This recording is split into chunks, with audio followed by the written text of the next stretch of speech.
Hello students, आप सभी को स्वागत है मेरे चैनल में। अब हम देखने जा रहे हैं मैट्रिक्स का लेक्चर नंबर। ठीक, तो आज हम थोड़ा सा इसके बारे में चर्चा कर लेते हैं कि एक्चुअली मैट्रिक्स में हमको कौन कौन सा टॉपिक पढ़ना है। ठीक है, उसके बाद हमको ध्यान में रहेगा भाई कि कितना टॉपिक और बचा हुआ है हमको पढ़ने का। ठीक है, इसलिए हमको यहाँ पर हम पहले टॉपिक का नाम लिखें। ठीक है, कि कितना पॉइंट कितना टॉपिक हमको पढ़ना है इसमें।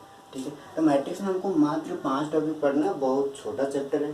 ठीक है, तो 5 टॉपिक पढ़ना है उसमें से। ठीक है, हम बहुत शॉर्टकट तरीके से हम पढ़ाने की भी कोशिश करेंगे। ठीक है, मैक्सिमम मेरा 20 मिनट से ज़्यादा लंबा वीडियो नहीं रहेगा।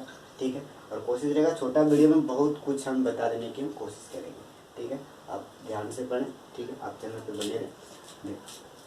तो सबसे पहले हम देख लेते हैं इसमें क्या पढ़ना है कि पहला टॉपिक जो है वो इंट्रोडक्शन पार्ट पढ़ना है। इंट्रोडक्शन करने का मतलब अगर हम कोई चीज़ अगर है तो उसके बारे में हम इंट्रोडक्शन हो लें। ठीक है, कि वो क्या है। ठीक है, उसका यूज क्या है। ठीक है, एक्चुअली इसके ही मतलब समझ में आ गया होगा कि मैट्रिक्स का हमको क्या पढ़ना है इंट्रोडक्शन में। इसका डेफिनेशन है और इसका यूजेज हो गया और भी कुछ छोटे छोटा चीज़। ठीक है, ये सब हो गया मेरा मैट्रिक्स में, ये सब हमको पढ़ना है। ठीक, अगला हमको पढ़ना है वो है मेरा टाइप्स ऑफ मैट्रिक्स। कि मैट्रिक्स का कितना प्रकार होता है, कितने टाइप होता है उसके बारे में। ऑपरेशन ऑन मैट्रिक्स, मैट्रिक्स में कितने ऑपरेशन हम कर सकते हैं। ऑपरेशन का मतलब यहाँ पर वो चीर फाड़ वाला नहीं है, बायोलॉजी वाला नहीं है भाई। ठीक है, यहाँ पर हमको ऑपरेशन का मतलब ये है कि हम लोग एडिशन कर सकते हैं, सब्ट्रैक्शन कर सकते हैं, मल्टीप्लिकेशन कर सकते हैं। यही हो गया ऑपरेशन। ठीक है, कि मैट्रिक्स को हम लोग ऑपरेशन कर सकते हैं, कितने क्या क्या कर सकते हैं। और अगला पढ़ना हमको ट्रांसपोज ऑफ मैट्रिक्स। ट्रांसपोज में और कुछ पढ़ना पड़ेगा, स्कीमेट्रिक्स, ठीक है, स्कीमेट्रिक्स, सिमेट्रिक मैट्रिक्स, ये सब हमको कुछ पढ़ना है। इन्वर्स ऑफ मैट्रिक्स और मैट्रिक्स को हम लोग इन्वर्स किस प्रकार से निकाले वो भी हमको पढ़ना है। ठीक है, बस तो हम इंट्रोडक्शन पार्ट अबाउट खत्म कर चुके थे लगभग। ठीक है, तो अब हम देख लेते हैं टाइप्स ऑफ मैट्रिक्स। ठीक है, कि मैट्रिक्स का कितना टाइप होता है। ठीक, और यहाँ पर हम टाइप के बारे में बता दे रहे हो। टाइप में सारे के सारे का ठीक है डेफिनेशन का भी करवा देने का कोशिश करेंगे। देख लेते हैं सबसे पहले कि कितना टाइप है। जो इम्पोर्टेंट टाइप है वही हम लिख रहे थे। एक्चुअली और भी टाइप होता है मैट्रिक्स का। ठीक है, सारे बुक में आप बहुत सारा मिल जाएगा। ठीक है, triangular matrix, upper triangular matrix, lower upper, ये सब बहुत सारा मिल जाएगा और भी मिल जाएगा। ठीक है, जो कि हमको उतना ज़रूरत नहीं है। ठीक है, यहाँ पर हम देख लेते हैं सबसे पहले इसमें जो हमको इम्पोर्टेंस है वही हम बताने की कोशिश करेंगे। ठीक है, तो अब देखते हैं कि पहला हम लिख रहे थे यहाँ पर रो मैट्रिक्स, अगला है column matrix, square matrix, zero matrix, zero का नाम नल भी है, diagonal matrix, unit matrix, unit का नाम आइडेंटिटी मैट्रिक्स भी बोला जाता है, स्केलर मैट्रिक्स। बस ये 7 मैट्रिक्स के बारे में हमको पढ़ लेना है और ये 7 थोड़ा ज़्यादा इंपॉर्टेंट है। अगर इसको आप कर लेते हो ठीक है, 1 नंबर आपको पक्का ठीक है तैयारी हो गया। और 1 नंबर के साथ साथ की ऐसा नहीं है। ठीक है, कॉन्सेप्ट इसका इसी में तो है सबसे मेन। अगर सारे मैट्रिक्स का टाइप अगर जान गए, इसका ये क्या होता है, ट्रांसपोज निकालना और क्या पढ़ना है मैट्रिक्स में। ठीक, तो हम सबसे पहले देख लेते हैं रो मैट्रिक्स क्या होता है। अब रो नाम से ही पता चल रहा है, हमने रो कॉलम की बात इंट्रोडक्शन क्लास में कर चुके हैं। ठीक, तो रो मैट्रिक्स क्या होता है। रो मैट्रिक्स इसका मतलब ठीक है कि यहाँ पर हम लिख दे रहे हैं जिस वैसा मैट्रिक्स जिसमें ओनली 1 रो हो। ठीक है, सिर्फ और सिर्फ एक ही रो, उसी को हम लोग क्या कहते हैं रो मैट्रिक्स। यहाँ पर दैट इज करके हम लिख दे रहे हैं कि m का वैल्यू 1 हो, m का वैल्यू 1, इसका मतलब इसको हम क्या लिख सकते हैं। ठीक है, इसका ऑर्डर हम पता है कि m/n लिखते हैं, m/n लिखा जाता है ऑर्डर में। ठीक, इसका मतलब कि ये बोल रहा है कि रो 1 है, यहाँ पर ये रो इंडिकेट करता है और ये कॉलम इंडिकेट करता है, यानी कि 1/n। यहाँ कॉलम हम n लिखे हैं, मतलब कॉलम कोई कांस्टेंट नहीं है, कॉलम कुछ भी हो सकता है, बट रो ओनली 1। ठीक है, इसको हम लोग क्या कहते हैं रो मैट्रिक्स। अगर एग्जाम्पल की बात करें तो एग्जाम्पल भी हम यहाँ पर एक तो दे दे रहे 2 3। ठीक है, ये हो गया मेरा रो मैट्रिक्स। ठीक, इसका देख लेते हैं, इसका अगर ठीक है रो कितना है, 1 होनी चाहिए। यहाँ पर देख ले रहे हैं क्या है 1/2, यहाँ पर 1 रो है और कॉलम 1 2। ठीक, अगर और भी देना चाहते हैं ठीक है 2 4 6, ये भी है रो मैट्रिक्स। ठीक है, इसमें रो कितना है 1 और कॉलम 3। ठीक है, 1/3 ऑर्डर का कॉलम रो मैट्रिक्स हो गया। ठीक, अब यहाँ पर अगला है मेरा कॉलम मैट्रिक्स। कॉलम मैट्रिक्स में क्या होता है सेम, अगर आप इसको अच्छी तरीके से समझ गया तो वीडियो को आगे बढ़ा लो, कोई फर्क नहीं पड़ने वाला। ठीक, इसी चीज़ को हम बताएंगे। यहाँ पर जहाँ रो लिखे वहाँ पर कॉलम कर देंगे, आने की those matrix which has only one column, इस बार कॉलम की हम बात करेंगे, ठीक है, जिसमें एक ही कॉलम हो, दैट इज, यहाँ पर दैट इज क्या, m का वैल्यू 1, जिसमें कॉलम n का वैल्यू 1 हो, देयरफॉर यहाँ पर लिख क्या सकते हैं हम, ठीक है, कि m/n हो गया, m/1 हो गया। यहाँ पर इस प्रकार से मेरा क्या हो गया, कॉलम मैट्रिक्स हो गया, रो मैट्रिक्स, कॉलम मैट्रिक्स। अब अगला है मेरा स्क्वायर मैट्रिक्स, इसका भी एग्जांपल लिख सकते हो, बहुत सिंपल है, इधर घुमा दो, इसको खड़ा कर दो भाई, ठीक है। इसमें रो, पहले रो देख लेते हैं, रो कितना है, रो की यहाँ पर कोई फर्क नहीं पड़ने वाला है, यहाँ नंबर ऑफ रो कुछ भी हो सकता है, कॉलम एक होनी चाहिए, मैं सिर्फ इसकी बात कर रहा हूँ, ठीक है। तो रो यहाँ पर कितना हो गया, 2/1, ठीक है, कॉलम तो एक है ना, रो से हमको क्या फर्क पड़ने वाला है, रो 2 है, 3 है, 4 है, क्या फर्क पड़ना है कॉलम मैट्रिक्स में, ठीक है। इस प्रकार से रो मैट्रिक्स, कॉलम मैट्रिक्स हो गया। स्क्वायर मैट्रिक्स, स्क्वायर मैट्रिक्स सबका नाम से ही पता चल रहा है, स्क्वायर जैसा दिखना चाहिए। अब स्क्वायर जैसा कब दिखेगा, जिसका लंबाई और चौड़ाई बराबर ही तो रहनी चाहिए ना, स्क्वायर ही तो होता है, ठीक है। मतलब ये बराबर और कब होगा, जब m और n का वैल्यू बराबर होगा, मतलब दोनों का वैल्यू बराबर होनी चाहिए, रो और कॉलम का। तो वैसा मैट्रिक्स जिसमें नंबर ऑफ रो और नंबर ऑफ कॉलम बराबर हो, ठीक है। डेफिनेशन लिखना है, लिख सकते हो, कोई फर्क नहीं पड़ने वाला है, ठीक है। लेकिन आपको डेफिनेशन लिखने की क्या ज़रूरत है, थोड़ी ना रट्टा मारना है, रट्टा मारने से होगा ही नहीं, ठीक, कि रख देंगे और हम भूलेंगे नहीं। अगर समझ गए तो लिख सकते हो खुद से, ठीक है। क्या इसमें समझना क्या है, ठीक है, कि सिर्फ ये समझना है स्क्वायर मैट्रिक्स का मतलब बराबर, क्या बराबर भाई, कॉलम और रो। तो इसका डेफिनेशन खुद लिख सकते हैं, those matrix which has number of rows and number of columns are equal, उसी को हम लोग क्या कहते हैं, स्क्वायर मैट्रिक्स। यहाँ पर हम तो शॉर्टकट में लिख दे रहे हैं, इसको आपको नोट्स कर लेना है, ठीक है, नोट कर लेना है बिल्कुल। तो यहाँ पर हम क्या होगा, number of rows and number of columns are क्या, इक्वल, दोनों जो होनी चाहिए वो बराबर होनी चाहिए, ठीक है। Number of rows and number of columns are equal, अगर दोनों बराबर है, कहने का मतलब क्या, दैट इज m और n दोनों अगर बराबर है तो हम उसको क्या कहेंगे, ठीक है, उसको हम स्क्वायर मैट्रिक्स कहेंगे, ठीक है। एग्जाम्पल अगर जब तक नहीं लेते तब तक मेरा समझना अधूरा होता है। तो मैथ में अगर समझना है तो सबसे मेन मेरा एग्जाम्पल होता है, ठीक है।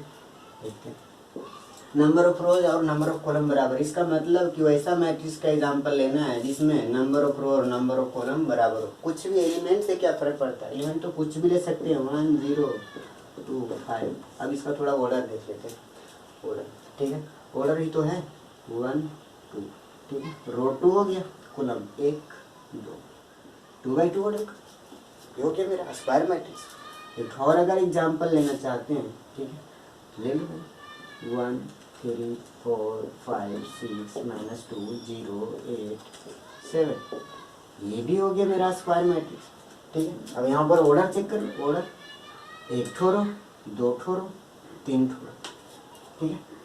यहाँ पर लिख देंगे 3 कॉलम, 1 ठो कॉलम 2 ठो कॉलम और ये 3 ठो, ओके। इस प्रकार से मेरा स्क्वायर मैट्रिक्स भी कंप्लीट हो गया, ठीक है। अब हम देख लेते हैं कौन सा, फटाफट, जीरो मैट्रिक्स। जीरो मैट्रिक्स भी देख ही लेते हैं इसी में, ठीक है, इसको रफ नहीं करेंगे फिर। जीरो मैट्रिक्स बहुत सिंपल है, वो इतना ही छोटा सा में हो जाएगा, ठीक है। इस तो कुछ नहीं है, ठीक है, बहुत सिंपल है। जीरो मैट्रिक्स, जीरो नाम से पता चल रहा है, जीरो मतलब जीरो, नल का मतलब कुछ नहीं, ठीक है। तो जीरो मैट्रिक्स जिसका all elements which has all elements are zero, ठीक है, जिसका सभी एलिमेंट जीरो हो उसी को हम लोग क्या कहते हैं, जीरो मैट्रिक्स, ठीक है। कोई भी मैट्रिक्स जिसका सभी एलिमेंट अगर जीरो है उसको हम लोग जीरो मैट्रिक्स कहेंगे, ठीक है। एग्जाम्पल अगर लेना हो तो ले सकते हो, कुछ भी ले सकते हो, 0 0 डाल दो, ये हो गया जीरो मैट्रिक्स, ठीक है। अगर किसी ने बोला कि जीरो मैट्रिक्स क्या स्क्वायर मैट्रिक्स होना जरूरी, नहीं, कोई फर्क नहीं पड़ने वाला है, ठीक है। इसे भी डाल दो, 2 लड्डू हो गया, मिल जाएगा, ठीक है। ये भी स्क्वायर मैट्रिक्स, सॉरी ये भी जो है जीरो मैट्रिक्स है, ठीक है। बस सिर्फ हमको देखना है कि ऑल एलिमेंट्स आर जीरो, ठीक है। तो उसको हम लोग क्या कहते हैं, ठीक है, उसको हम लोग क्या कहते हैं, जीरो मैट्रिक्स। इसमें थोड़ा एक चीज़ और ध्यान देना है जीरो मैट्रिक्स में, कि इसको डिनोट किया जाता है, इट्स डिनोटेड बाय, ये मैंने लिख रखा है, इसको ध्यान देना, अगर नहीं आ रहा है तो, इट्स डिनोटेड बाय वो, जीरो नहीं है, इट्स डिनोटेड बाय वो, ठीक है। इसको हम लोग क्या चीज़ से डिनोट करते हैं, वो से। किसको, जीरो मैट्रिक्स को हम लोग बहुत बार वो से डिनोट करते हैं, ठीक है। अगर वो लिखा है इसका मतलब वो क्या है, जीरो मैट्रिक्स, जो आगे आएगा यूज करेंगे। अब वो लिखा है जीरो मैट्रिक्स, इसमें कुछ भी डाल दो, जितना डालना है तुमको एलिमेंट डाल दो, ठीक है। ये क्या हो जाएगा, जीरो मैट्रिक्स हो जाएगा, ठीक है। जितना मर्जी करे, जितना ज़रूरत पड़े उतना एलिमेंट को यहाँ पर डाल दो, लेकिन सारा के सारे जीरो नहीं दे, क्योंकि ये जीरो मैट्रिक्स है, इसीलिए हम लोग इसको जीरो मैट्रिक्स भी कहते हैं, ठीक है। तो अब जीरो मैट्रिक्स हो गया। अब थोड़ा हमको डायगोनल मैट्रिक्स को समझाने के लिए इसको हम रफ कर लेते हैं फिर, ठीक है। उसके बाद देख लेते हैं कि ये डायगोनल मैट्रिक्स क्या होता है। तो स्टूडेंट्स, डायगोनल मैट्रिक्स थोड़ा सा इसको बताने के लिए हमको डायगोनल एलिमेंट के बारे में बात करेंगे, ठीक है। तो डायगोनल एलिमेंट क्या होता है, सबसे पहले यहाँ देख लेते हैं डायगोनल एलिमेंट, ठीक है। एक्चुअली ये भी कोई खास टफ नहीं है, फिर भी देख लेते हैं इसको सेपरेट करके कि डायगोनल एलिमेंट क्या होता है। सबसे पहले हम डायगोनल मैट्रिक्स नहीं लिखें, ध्यान देना कि डायगोनल एलिमेंट क्या होता है, उसको समझ लेंगे तो डायगोनल मैट्रिक्स को समझना बहुत सिंपल है, ठीक है। यहाँ पर हम एग्जाम्पल लेकर के ही समझ सकते हैं,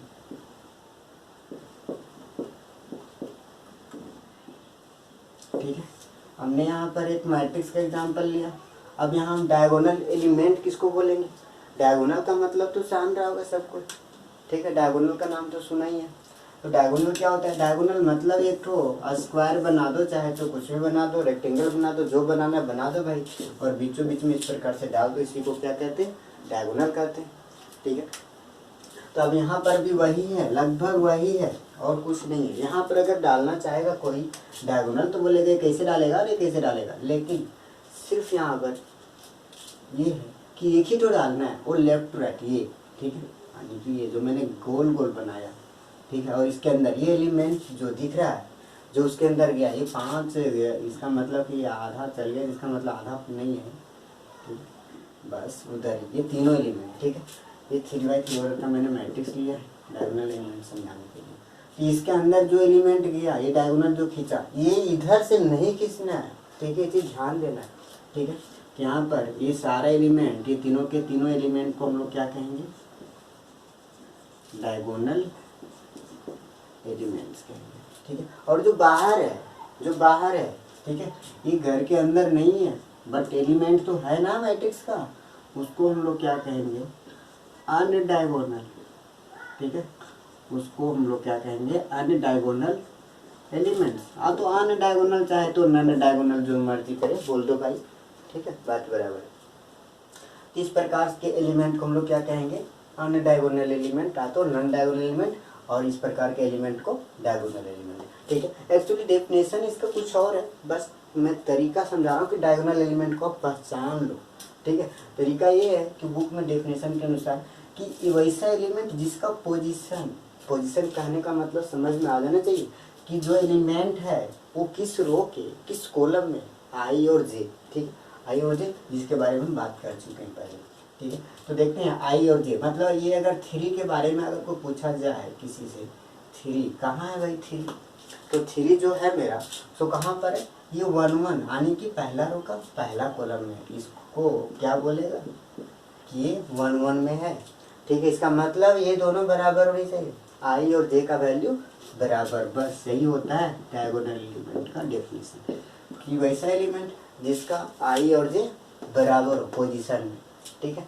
ये 1 1 3 है। अब -6 को भी हम डायगोनल एलिमेंट बोले तो देख लेते हैं इसका आई और जे बराबर है या नहीं है, ठीक है। इसका चलो बता दो भाई, किस रो में है, सेकेंड रो, ये पहला रो, ये सेकेंड रो, कॉलम पहला कॉलम, ये दूसरा कॉलम में आ रहा है, इसलिए 2 2 = -6। अब फिर 0 का पोजीशन थोड़ा ढूंढ लेते हैं, 0 का पोजीशन क्या है, कॉलम रो नंबर, पहला रो, दूसरा रो और तीसरा रो में आ रहा है, यहाँ पर 3 बोलेंगे, कॉलम पहला दूसरा और ये तीसरा, ठीक है। ये कितना हो गया 0। अब साबे में देख सकते हो आई और जे सबका क्या है, बराबर है, ठीक है। तीसरे एलिमेंट को हम लोग क्या कहते हैं, डायगोनल एलिमेंट। हमको समझ में आ रहा है कि अब इतने के बाद डायगोनल एलिमेंट के बारे में समझ गए हम, ठीक है। तो डायगोनल एलिमेंट समझ गया तो डायगोनल मैट्रिक्स भी बहुत सिंपल है, ठीक है। डायगोनल मैट्रिक्स बहुत सिंपल है। अब हम डायगोनल मैट्रिक्स के बारे में बात कर सकते हैं, ठीक है, कि डायगोनल मैट्रिक्स क्या होता है। ठीक, यहाँ पर अब हम देख लेते हैं कि अब डायगोनल एलिमेंट समझ में आ गया तो डायगोनल मैट्रिक्स क्या होता है। ये बहुत सिंपल है, अगर ये डायगोनल एलिमेंट समझ गया ये बहुत सिंपल है। ठीक है, तो वैसा element, those elements which has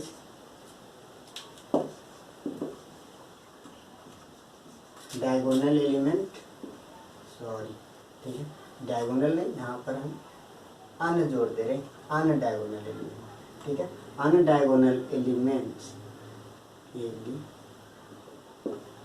are zero. ठीक है, non diagonal elements are zero. तो डायगोनल मैट्रिक्स किसको कहेंगे? वैसा मैट्रिक्स जिसका अन डायगोनल एलिमेंट होगा वो जीरो होनी चाहिए। अन डायगोनल, यहाँ ध्यान देना, अन डायगोनल की बात कर रहे हैं। अन डायगोनल एलिमेंट को जीरो होना पड़ेगा तभी हो सकता है।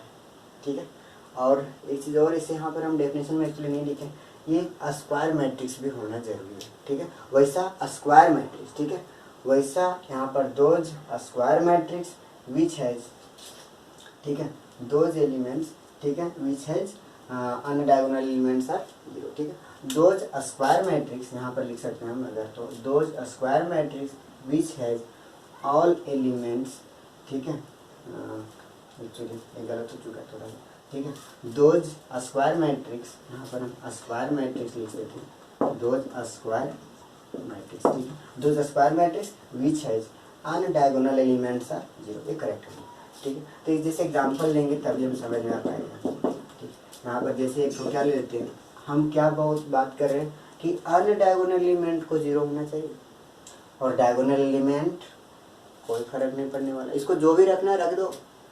ठीक है, तो यहाँ पर अगर एग्जांपल लेते हैं 3 0 0 0 2, यहाँ पर 2 0 0 0 1, ये जो है यहाँ पर थोड़ा हम देख लेते हैं कि अन डायगोनल एलिमेंट और डायगोनल एलिमेंट, ये जो है मेरा क्या है, ये मेरा हो गया डायगोनल एलिमेंट, और जो बाकी है बाहर में वो अन डायगोनल एलिमेंट, और अन डायगोनल एलिमेंट सिर्फ जीरो होना चाहिए। अन डायगोनल एलिमेंट सारा के सारा जीरो अगर है तो इसे मैट्रिक्स को हम क्या कहेंगे? ऐसे मैट्रिक्स को ही कहेंगे हम डायगोनल मैट्रिक्स। ठीक है, तो यहाँ पर अगर सवाल ये भी बहुत कोई पूछ लेता है तो इसी में हम क्लियर कर देते हैं कि क्या अगर बाय द वे 2 0 0 0 0 0 0 0 और यहाँ पर 1, क्या ये भी कहलाएगा डायगोनल मैट्रिक्स? हाँ बिल्कुल कहलाएगा। ठीक है, कोई इसमें दिक्कत नहीं है। हम यहाँ पर डेफिनेशन में लिख रखे हैं कि अन डायगोनल एलिमेंट सिर्फ जीरो होनी चाहिए, अगर डायगोनल भी हो जा रहे तो क्या फर्क पड़ने वाली है। ठीक है, अन डायगोनल यहाँ भी देख लो, अन डायगोनल तो है ना जीरो, अन डायगोनल सारा जीरो है। तो अब यहाँ बात कर रहे हैं कि 3/3 ऑर्डर का ही होता है क्या? कोई ज़रूरत नहीं है, 2/2 ऑर्डर का भी ले सकते हो। ठीक है, और इसको हम शॉर्टकट में ऐसे भी लिख सकते हैं। ठीक है, यहाँ पर लिख देंगे DIAG। ठीक है, इसका मतलब डायगोनल DIAG, और यहाँ पर हम लिख दे रहे हैं, ये दिख जाए तो अच्छी बात है। ठीक है, यहाँ पर कॉमन लगा देंगे 3, 2, 1, इसको बंद कर लेंगे। ये हो गया मेरा डायगोनल एलिमेंट को, इसको ऐसे भी लिख सकते हैं, इसको भी लिख सकते हैं, इसको भी ऐसे लिख सकते हैं 2, 0, 1। ठीक है, और इससे पहले हमको यहाँ पर लिख लेना पड़ेगा DIA। ठीक है, इसको शॉर्ट में ऐसे भी लिख सकते हैं, बहुत जगह ऐसा लिखा हुआ मिल जाएगा, तो इसमें घबराने की कोई बात नहीं है। ठीक है, ऐसा लिख जाएगा इसका मतलब ये 3/3 ऑर्डर का है, ऐसा नहीं कि ये 3/1 का है और 1/3 का। ठीक है, यहाँ पर जो है सो ये 3/3 ऑर्डर का, ये कोमा है और ये DIAG लिखा है, इसका मतलब ये डायगोनल मैट्रिक्स की बात हो रही है। ठीक है, ये था डायगोनल मैट्रिक्स। ठीक है, अब हम देख लेते हैं कि इसमें अगला जो टॉपिक बचा है वो है मेरा कौन सा, यूनिट मैट्रिक्स और एक स्केलर मैट्रिक्स। ठीक है, अब इसको देख लेते हैं थोड़ा, ये भी बहुत सिंपल है। ठीक है, अब अगला है मेरा यूनिट मैट्रिक्स। ठीक है, यूनिट मैट्रिक्स क्या होता है? यूनिट मैट्रिक्स भी बहुत सिंपल है। यूनिट मैट्रिक्स का नाम है दूसरा आइडेंटिटी, नाम से ही पता चल रहा है यूनिट या तो आइडेंटिटी। ठीक है, यूनिट का मतलब एक होता है, आइडेंटिटी मतलब एक। ठीक है, जिसका, ठीक है, यहाँ पर भी लिखते रहे, diagonal elements are one one, यानी कि डायगोनल एलिमेंट को वन होनी चाहिए। ठीक है, इसका भी डेफिनेशन अगर लिखना चाहते हैं तो इसलिए देंगे जो स्क्वायर मैट्रिक्स, इसको भी स्क्वायर मैट्रिक्स ही होता है एक प्रकार से। वैसे स्क्वायर मैट्रिक्स जिसका डायगोनल एलिमेंट कितना होनी चाहिए, वन होनी चाहिए। बाकी क्या है, ठीक है, जिसका डायगोनल एलिमेंट क्या होनी चाहिए, ठीक है, वन। ठीक है, और एंड अनडायगोनल को क्या होनी चाहिए, अनडायगोनल एलिमेंट्स जो होनी चाहिए वो जो होना चाहिए सो क्या होना चाहिए, जीरो होना चाहिए। ठीक है, तो वैसे को हम लोग क्या कहेंगे, यूनिट मैट्रिक्स या तो आइडेंटिटी मैट्रिक्स। एग्जांपल ले रहे हैं, ठीक है, एग्जांपल जैसे 1 0 1, ठीक है, ये 2 2 रखा है। ठीक है, तो इसको भी डिनोट किया जाता है, इट इज डिनोटेड बाई, इसको आई से डिनोट किया जाता है। ठीक है, अब ये हो गया मेरा क्या चीज, यूनिट मैट्रिक्स या तो फिर आइडेंटिटी मैट्रिक्स। और भी ले सकते हैं एग्जांपल, क्योंकि ये इम्पोर्टेंट है। ठीक है, कई बार इसको I2 भी लिखा जाता है, I2 इसलिए कि इसका 2/2 ऑर्डर का है। I3 लिखेंगे, इसका मतलब ये समझ जाना है कि 3/3 ऑर्डर का यूनिट मैट्रिक्स क्या होगा, 1 0 0 0 1 0 0 0 1। ठीक है, एक प्रकार से इसको भी हम डायगोनल मैट्रिक्स कह सकते हैं। ये डायगोनल मैट्रिक्स का ही टाइप है, क्योंकि डायगोनल मैट्रिक्स क्या कहता है कि इसका अनडायगोनल एलिमेंट जीरो है, तो डायगोनल एलिमेंट का ये स्पेशल टाइप हुआ एक प्रकार से। ठीक है, कि वैसा डायगोनल मैट्रिक्स जिसका डायगोनल एलिमेंट वन होनी चाहिए। ठीक है, और बाकी एलिमेंट क्या होनी चाहिए, जीरो तो होगा ही, क्योंकि ये डायगोनल मैट्रिक्स की बात हो रही है। ठीक है, ये 3/3 ऑर्डर का, ये हो गया मेरा यूनिट मैट्रिक्स, इसको आई से डिनोट किया जाता है। ये हो गया यूनिट मैट्रिक्स। अब अगला देख लेते हैं, स्केलर मैट्रिक्स। स्केलर मैट्रिक्स में भी सेम है, यूनिट मैट्रिक्स जैसा ही। ठीक है, लेकिन यहाँ पर जो होनी चाहिए थोड़ा सा ये है कि जिसका डायगोनल मैट्रिक्स जो जिसका डायगोनल एलिमेंट्स जो होनी चाहिए वो क्या होनी चाहिए, are, diagonal elements are same equal. ठीक है, सेम लिखो चाहे इक्वल लिखो। ठीक है, बात बराबर। जैसे डायगोनल वहाँ पर हम वन ही ले रहे थे डायगोनल एलिमेंट। ठीक है, सेम एंड अनडायगोनल एलिमेंट, अनडायगोनल एलिमेंट क्या होगा, आर 0। ठीक है, जैसे क्या यहाँ पर ले रहे हैं 2 0 2। इस प्रकार से ये स्केल, ये मतलब कि ये बराबर होने चाहिए, 2 2, वहाँ पर 1 ही होना चाहिए। यूनिट मैट्रिक्स और स्केलर मैट्रिक्स में थोड़ा डिफरेंट क्या है, यहाँ पर 2 2 है तो 2 2। ठीक है, यहाँ पर ऐसे भी ले सकते हैं। ठीक है, 3 भी डाल दो भाई। ठीक है, 3 5 भी डाल दो, 0 5 0 0 0 5। बट यहाँ पर जो ले रहे हो वो अगर बराबर है तो स्केलर मैट्रिक्स हो गया। ठीक है, अगर तीनों एक एक है तो यूनिट मैट्रिक्स हो गया, अगर तीनों अलग अलग है तो डायगोनल मैट्रिक्स हो गया। सिंपल सी बात है। ठीक है, क्या है यहाँ पर फिर से समझ लेते हैं कि डायगोनल मैट्रिक्स में क्या होगा, अगर अलग अलग है तो डायगोनल मैट्रिक्स, अगर तीनों एक एक है चाहे दो एक एक है, सभी एक एक ही से है तो यूनिट मैट्रिक्स हो गया। अगर कुछ अलग है और सभी बराबर है तो उसको हम क्या बोलेंगे, स्केलर मैट्रिक्स हो गया, और कुछ नहीं। ठीक है, एक्चुअली डायगोनल मैट्रिक्स तो सभी को कहेंगे। ठीक है, डायगोनल मैट्रिक्स सभी को कहेंगे। Scalar matrix is a diagonal matrix, unit matrix is a diagonal matrix. ये भी ये डायगोनल मैट्रिक्स का भी एग्जांपल कह सकते हैं इसको। ठीक है, तो थैंक यू स्टूडेंट्स। ठीक है, आज हम सारा जितना भी टाइप था उसको बताने का कोशिश किया और बता दिए। ठीक है, आप चाहें तो चैनल को सब्सक्राइब कर लें। ठीक है, और वीडियो जो है सो आपको अपलोड करते रहेंगे। ठीक है, हर टॉपिक में इसी प्रकार से आपको बताया जाएगा। ठीक, ताकि आपका